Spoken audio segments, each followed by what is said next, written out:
Close to that. Okay. All right. Good evening, Erev. So we've been discussing the last couple of days the 2 days of Rosh Hashanah. Now it's the third day, but we're going to finish it off and get into some of the halachot as well, some of the practical ramifications that we have nowadays that we keep that we have 2 days and where the 2 days came from, some of the differences that it makes. So I'm not going to repeat everything we've said the last couple of days, but just where we were up to. We had 3 stages in the Mishnah. The last stage, where again we're back in the time when Kiddush HaChodesh was done according to Eidim, according to the witnesses who came. After the mishap happened with the Shir Shel Yom, with the Leviyim, it was moved back to the way it was before. So now at this point, move back to the way it was before in terms of when we start counting the days. But if the witnesses were going to come, Mincha was still the cutoff point. The witnesses came after Mincha. They came late in the day. It's going to be 2 days of Rosh Hashanah. The difference was if they came earlier, if they came later in the day, that first day was still going to be Aleph Tishrei, right? If they didn't come at all, the next day would be Aleph Tishrei. In either case, you'd have the 2 days.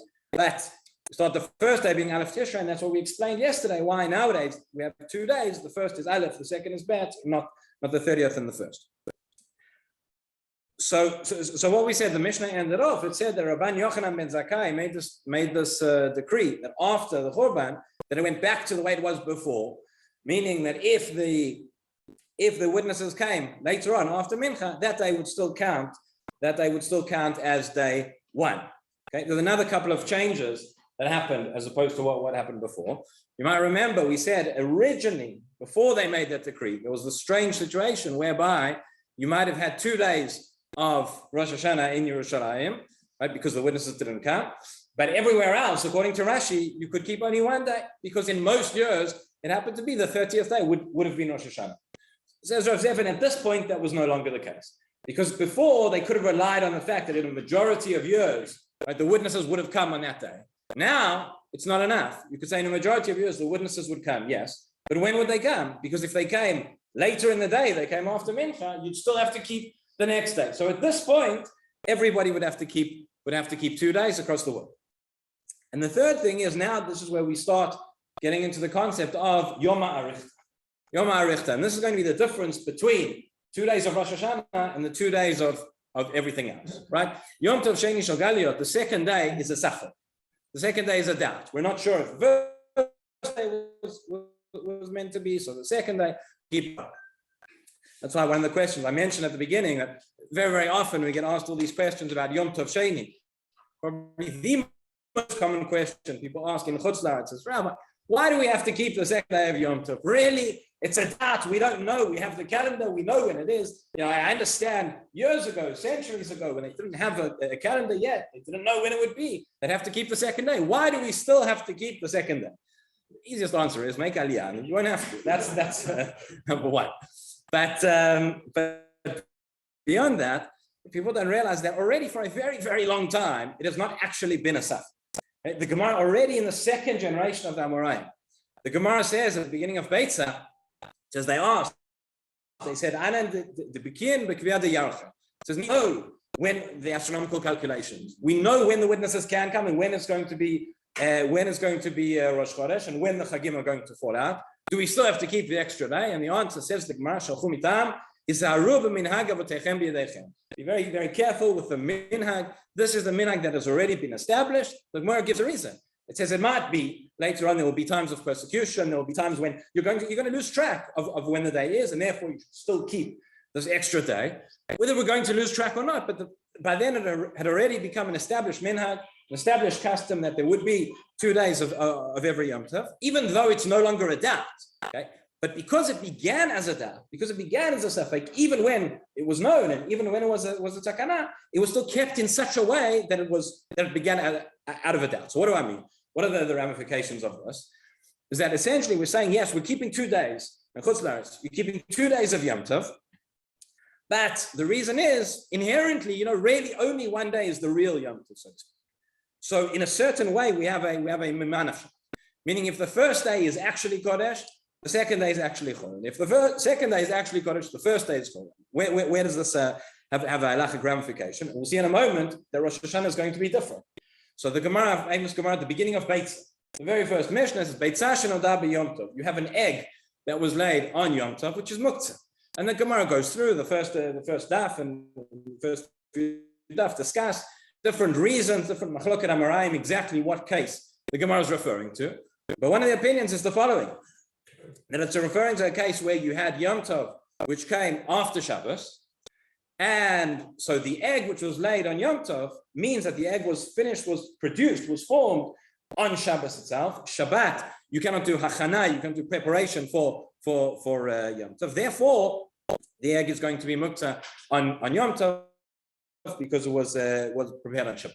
What happens when? So that's Shabbat and Yom Tov next to each other. And then the Gemara says, and there's a gzeira because of Shabbat that comes before Yom Tov, so it should be the case of any Yom Tov. So what happens when you have the 2 days of Yom Tov next to each other? If it's like Shabbat and Yom Tov, so one day of Shabbat can prepare for the next day, and then it would be muktzah. So the Gemara says, Shulchan Aruch brings that if you have an egg which was laid on the first day of Yom Tov, on the second day of Yom Tov, it's not going to be muktzah. Mima nafshach. Because if the first day was actually Yom Tov, so you say you can't prepare from that Yom Tov to the next. Well, if the first day was Yom Tov, then the second day is not. We still relate to it as Yom Tov. We still don't do malacha, etc. And if you're going to say the second day is actually the Yom Tov, well then there goes that on Chol, and then what's the problem? That's why in the Yom Tov. By Rosh Hashanah, we don't say that. By Rosh Hashanah, the Gemara says, the Shulchan Aruch writes, no, it's not 2 separate days that we have this doubt. It's one day. It's a Yom HaRichter. Okay, so that's one thing. Another question which comes up related to this as well, in terms of this Yom HaRichter, not Safek, is about doing preparation from one day to the next. So every other Yom Tov, and in Chutz La'aretz it's always an announcement, right? The first day of Yom Tov, don't do any preparation for the second day until after nightfall. Because again, if the first day is the Yom Tov itself, well, the second day is actually not, and you can't prepare from one to the other. Yeah, it's a little bit of an anomaly, because based on what I've just said, you would think that on Rosh Hashanah, if it's Yom HaRichter, you can prepare from the first day to the second. But the Poskim write, no. They say here, we say that it's Yom HaRichter, it's considered as one day. That is l'chumra and not l'kula. And therefore, for this instance, we can't prepare from one day to the next, even though it sounds a little bit counterintuitive. And the third thing that comes out is the bracha of Shechianu, right? If for every other Yom Tov, again in Chutz La'aretz, it's the second day, you're saying all the same brachot that you would say on the first day, right? If you assume that the second day is the Yom Tov, it means the first day wasn't, and therefore there's no question to say Shechianu on the second day. But when it comes to Rosh Hashanah, so we're saying that it's a Yom HaRichter, that it's all one day. So we've already said Shechianu on the first day. Do we need to say Shechianu again on the second day? And this question comes up by Kiddush, right? When we say on Rosh Hashanah night, we say Shechianu. It also comes up by the mitzvah, by Tkiyat Shofar, right? Do we say we've already fulfilled the mitzvah on the first day? Do we say the bracha again on the second day? So there are different opinions amongst the Rishonim, amongst the Gaonim. Lemaisa, generally, general custom is to have a new fruit or a new garment as well on the second day, just to be certain. But the Psak of Rashi and the Shulchan Aruch, certainly the Ashkenazi custom is that even if one didn't, one would probably still say Shechianu on the second night. So this is where this Yom HaRichter begins, and as you can see, as we've seen, it's different to all the other Yomim Tovim in that the second day of Rosh Hashanah is not out of a doubt. Right? The witnesses came, we knew when they were coming, we knew everything, but they made an establishment that the second day needs to be Yom Tov as well. So we get finally to the fourth stage. We get to nowadays, when we do not have witnesses anymore. We don't have the Sanhedrin coming and establishing when the calendar is going to be. It's a fixed calendar. So, and now, as we all know, there are 2 days everywhere. In the rest of the world, in Chutz La'aretz, nothing controversial about that, because just like every other Yom Tov, we have the extra day. What about in Israel? Why is it that here, that we all have the second day of Rosh Hashanah still? Okay, and this was a tremendous machloket amongst the Rishonim. There were those who said that even that after that, nowadays, the Razah Baal Hamor, he says that you should really only keep one day. Nowadays, you should only keep one day in Eretz Yisrael. We're not waiting for the witnesses; they aren't coming. He says the whole of Eretz Yisrael is what's called Beit Avad, which means this is the place where it was fitting, was appropriate for the witnesses to come. And if the witnesses would come on the first day before Mincha, there'd be only one day. So therefore, he says there's no minhag to keep that. We have to keep 2 days. The Rif and others say no. Even in Eretz Israel, why? Because as we've seen, there was a situation where in Eretz Israel they were keeping 2 days. There was no safek, but it was because the witnesses came late. So they made the takana, they made the establishment. The whole reason we've been keeping the second day of Yom Tov anywhere since the second generation of the Amoraim is we have to keep the minhag as it was. And there was a minhag in Eretz Israel to keep 2 days. Therefore, he says we keep 2 days over here. And as you all know, this is what we've been doing for many, many centuries. So Rosh Hashanah is the one anomaly, as we've said, unlike the other Chagim, where there is a discrepancy between Israel and Chutz La'aretz. Here there is no discrepancy. Here we all keep the second day. There's an interesting machshavik question that comes out of all of this as well, which is the following. Aside from the Yisur Malacha and mitzvah of Tkiat Shofar and all the things that we do, so we know that on the Yom Tov there is something going on in Shamayim as well. Rosh Hashanah is Yom Adin, right? This is the day of judgment. There's discussion in terms of when a person, what time during the day we should blow shofar, or if over the last few years it was very practical for many people. If you're davening by yourself, right? You're davening Musaf. What time should you daven? It was brought down. The first few hours of the day are a time of harsh judgment. That's the time when Hashem is judging. So when is Hashem judging us? The first day or the second day?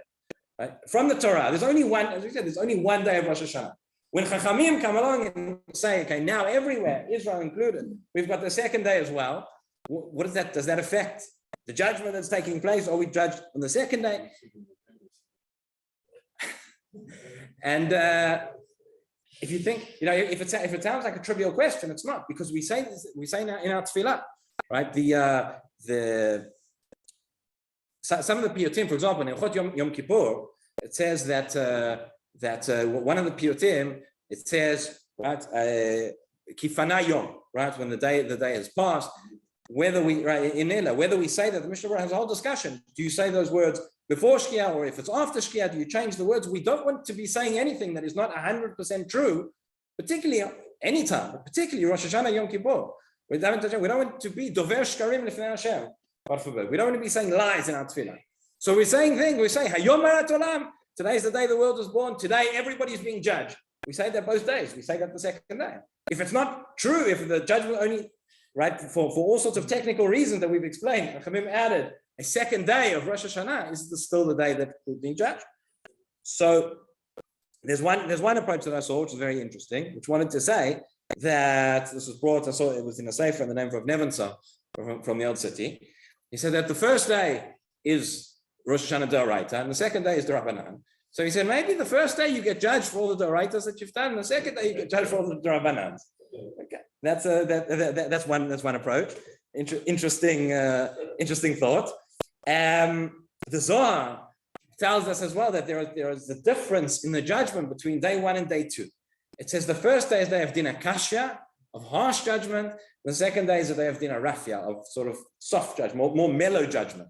Okay, whatever that means. Rav Dessler, the way he explains it, is that each one of us is judged on 2 levels. We're judged as individuals. We're judged by ourselves, we're judged as who we are. We know the Mishnah tells us, that everybody, the entire world, Jewish and non-Jewish, every individual passes before Hashem like Bnei Marom. Right? The Gemara gives 3 different explanations. What does that mean? Kibnei Marom. Maybe it means passing like sheep, right? Sheep before a shepherd. Maybe it means like soldiers from an army. Maybe there was a certain place, right, called Bnei Marom, where there was a very sort of steep and narrow hill, and they could only pass one by one. But common to all the explanations is that it's single file. Each one individually is judged. But at the same time, we're judged as part of a family, as part of a community, as part of where we fit into everything. So if Dessler says the first day, the judgment, it's harsh judgment, right? Because it's just you and there's nobody else and there's nothing else. And are you deserving or you're not deserving? That's it. On the second day, okay, maybe you yourself might not be deserving, but other people need you. You make a contribution. You're part of the, where do you fit in within the wider community, within that wider framework? That's how he explains that's what's taking place on the second day as well. And that's why, and he writes, and a lot of the Balei Musar especially, that a person should make themselves, the more dependent we are, the more people that are out there that are dependent on you, the more that you give to others, the more that you are part of the tzibur and part of the mishtateh for the tzibur. So it's also that also has fringe benefits for you as well. There is another, the Pnei Menachem, the Ger Rebbe, also discusses this idea, and he says this maybe is what it means when we talk about Yom Ha'arichta. Yom Ha'arichta, meaning that it's one day, that it doesn't just, the judgment doesn't end, not just in terms of what we do, not just in terms of our halachot, but to say that not just the judgment ends on the first day of Rosh Hashanah, but Chachamim actually had the power. Chachamim had the power to extend it, to make it a Yom Ha'arichta, and it's 2 days on which you're being judged. And if you're going to say, how can it be? Chachamim can come along and decide, when God's going to judge the world. That's exactly what we've been talking about for the last 3 days. Mawan pointed out to me yesterday, the famous machloket in the Mishnah, which we didn't talk about, but between Rabbi Yeshua and Rabban Gamliel, there was a big controversy in terms of how to count. When was Rosh Chodesh and when should Rosh Hashanah be, right? And which day is Yom Kippur? According to one of them it was, one of them it wasn't. There's a story there in the Gemara we won't go into now. But when Chachamim have got the power to establish, right, which day is going to be Rosh Chodesh. So in a way, Chachamim here have established, even though nowadays we don't do it. Nowadays we have the fixed calendar. All the months were by Hillel Hanasi, all the months were established and were Mekudash for many centuries ahead. But Chachamim added in that element that actually this isn't over just in one day. This is going to be 2 days, and both days are days of judgment, different aspects and different things of what that means. Ad כך. רבי חנניה בן הקשיא אומר, עד שהקדוש ברוך הוא לזכות את ישראל, לפיכך בא להם תורה ומצוות, שנאמר אדוני חפץ למען צדקו, יגדיל תורה ויעדיל.